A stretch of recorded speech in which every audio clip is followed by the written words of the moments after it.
What's up guys at welcome back sa ating YouTube channel. So for today's video guys is config tayo nito guys. So gagawin nating access point ito sa ating PC Wi-Fi. So ito guys is PLDT DSL, home DSL. So ang brand nito guys is ProLink. Yan, kung makikita niyo, ProLink. Then ang model nito ay PRS124B, 1241B. So ito guys, so ang plano ko kasi dito guys, so since na LPB yung ating PC Wi-Fi na ibibenta, na yung ibibenta kong build, so ang plano ko dito guys is gagawin ko muna siyang access point. Then ang kagandahan kasi nito, pag ginawa natin access point guys, so yung mga port dito guys, magiging switch hub na rin dito guys. So kahit magbilan ako guys, pwede yung bilan na ang ibibilan lang guys ay yung ating access point, yung outdoor access point. Pwede ito guys, kasi ayaw ko talaga na mag setup na may USB to LAN. Pero hindi ko trip guys yung may USB to LAN na build ko guys. Gusto ko talaga may 5v5 or may switch hub para automatic bilan guys yung ating mga piso Wi-Fi.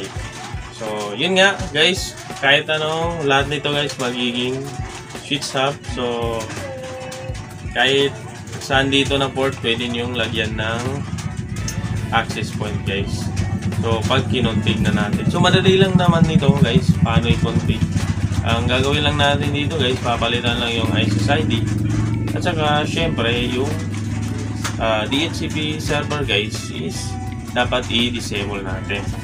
So yun nga, punta na natin ang ating PC guys para ma-config na natin ito guys. So kung bago ka pa lang sa aking YouTube channel at gusto mo tong mga video na to, huwag kalimutang i-like, share at subscribe ang ating YouTube channel. At pag-hit na rin ang notification bell para updated tayo sa lahat ng videos na i-upload ko. At guys, pag-follow na rin ang aking Facebook, G Sultan Karim. Follow nyo lang ako kung may mga katanungan kayo about sa ating mga videos. So, i-follow nyo lang ako at i-message nyo ako. So, yun lang. Maraming salamat. Ito na guys, naka-power on na rin yung ating PLDT. So, ang gagawin lang natin dito guys, dito sa port LAN port 1, yan, dyan natin ikakabit yung ating LAN cable papuntang PC guys, since na naka power on na to. Tapos after natin makonfig ito or ma-disable yung DHCP server, itatry natin guys kasi may orange pi ako dito guys. So itatry natin to. So kunin ko lang yung ating orange pi guys.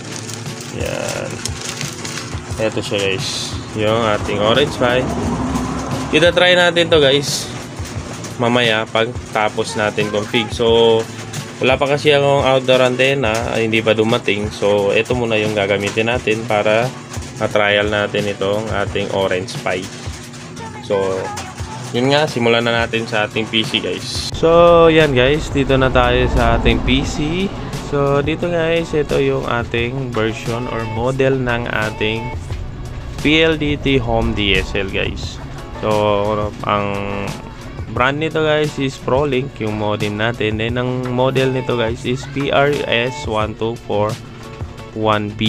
So dapat parehas tayo nito guys ng ating version or model para gagana talaga itong ating credential. So pag inopen natin ito guys, so ito yung makikita nyo, may username, password at saka yung ating IP address ng ating PLDT Home DSL. So make sure lang na na-reset nyo guys para ma-access nyo itong username at password nito guys. So yan, then gagawin lang natin guys, ikakopy lang natin ito guys. Ito, copy, yan, then paste lang natin dito guys. So yan, pag na-paste natin, ito yung lalabas guys.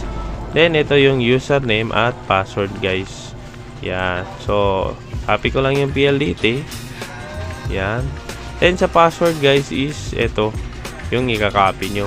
So since na naka-change password na ako dito guys, so i-type ko lang yung aking password. Pero kung hindi pa, halimbawa is hindi nyo pa na-save yung password guys, so pag na-apply nyo ito, na-paste nyo dito sa password, pag login nyo guys, is magbibigay siya ng new password. So kayo na bahala kung anong ilalagay nyong password dun guys. So type ko lang yung aking password. Yan. Oh, mali. Admin PLDT, then admin. Kailan guys, parang nakalimutan ko pa yung aking password. Admin 0122. Yan. So after nun guys, dito na tayo sa ating PLDT Home TSL. So ito yung ating dashboard guys. So dito guys, punta lang kayo dito sa setup. Yan. Ito lang yung gagalawin natin dito. Napakasimple lang ito guys. Punta kayo sa setup, then punta kayo dito sa LAN. Yan. So dito sa LAN. Then dito sa LAN guys, may makikita kayong DHCP. Yan. DHCP, then dito natin i-disable itong or di-disable yung ating DHCP mode. So before that guys, siyempre palitan muna natin yung ating WLAN na or ating yan, WLAN yung ating name ng ating WLAN. Siyempre kasi yan yung Wi-Fi SSID natin guys. So dito tayo magpapalit guys, dito sa basic. So mapapansin nyo, ito walay libre karon. So ito yan siya guys. So yan, hindi siya nakita guys, hindi siya kita. Yan. So naka-disable pala guys. Yan. So dapat makikita yan dito guys. Yan. So ang gagawin na lang natin dito guys, papalitan ko lang ito ng, for example is Piso Wi-Fi. So lalagyan ko lang ng design Piso Wi-Fi. Yan. So Piso Wi-Fi. So tingin ko okay na yan guys. Then ang mode niya dapat is AP lang. Then apply. Yan. WLAN is restarting, please wait. So hintay lang natin guys. So dapat lalabas yan dito guys, yung ating SSID. Yan, kung mapapansin nyo. Pero may password pa siya guys. So about sa security nito guys, kailangan natin i-disable yung security nito since na ang ating mga Piso Wi-Fi is hindi kailangan ng password guys. So punta ka lang kayo dito sa security, dito sa encryption or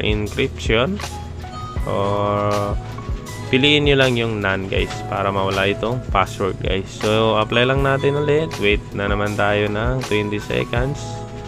Yan. So dapat maalis itong lock dito guys. So yan, diba? Naalis na siya guys. So wait lang natin hanggang matapos. So ito lang yung papalitan natin dito guys. Wala na kayong ibang papalitan kundi sa WLAN lang and dito sa DHCP. So kung okay na yan, punta tayo dito sa DHCP. Then ang gagawin natin dito, isalin na natin itong LAN 4. Yan, para lahat guys is maging switch hub na rin. So magagamit pa natin yung LAN 4 into switch hub. Then inan lang natin ito guys, nan. Then after that guys, apply change. Yan, okay na yan, na-apply na natin. So check nga natin kung nag-effect ba. So yan, so okay na yan guys, na-disable na natin. Then ang susunod na gagawin natin guys is ita-trial na natin sa ating Piso Wi-Fi guys. So yan guys, na-setup na natin yung ating Orange Pi. So pinower ko lang siya guys into PC ko. Then naka-power on na siya. Then may internet na rin siya guys. Yung kulay gray na yan guys, papunta yan ng ating source ng internet guys. Yan, kung mapapansin nyo. Then ito yung ating USB to LAN guys. So nakasaksak na rin yan, papunta yan ng ating port 2 sa ating home DSL guys. So ngayon guys is itatry na natin sa ating PC yung ating LPB kasi nga ginagamit ko yung ating cellphone sa ating pagbibideo guys. So yan, dapat is nakakonect tayo sa ating PC guys. So wait lang guys. So yan guys, so ito yung ating SSID guys kung tandaan nyo pa. Then connect tayo dito guys. Yeah. So dapat is magre-redirect yan guys after connect guys. Yan, kung mapapansin nyo guys, di ba? Nag-redirect siya sa ating LPB. Yan. So, di ba? Nag-redirect siya guys. Ibig sabihin, yung ating pag-config sa ating PLDT Home DSL guys is successful. So, kung mapapansin nyo, expired pa guys yung ating license. Kasi nga, hindi ko pa na-apply yung license nito pero nakabili na ako ng license nitong ating LPB. So try natin mag-insert coin. So working na working guys, di ba? So kung may mga ganyan kayong or mga ganito kayong modem, so sayang naman kung hindi niyo makapapakinabangan. So gawin na lang natin access point or gawin na lang nating modem or router or switch hub guys. So napakadali lang ito i-config guys. So tingin ko guys, hanggang dito na lang ang ating video. Sana ay supportahan nyo pa ako sa mga previous or future videos ko guys, para naman magganaan pa ako mag-upload ng mga ating ganaan pa akong um-upload ng mga future videos natin. Shoutout sa lahat ng mga supporters ko, mga nanonood dito guys. So maraming salamat guys sa patuloy na sumusuporta sa akin. At peace guys.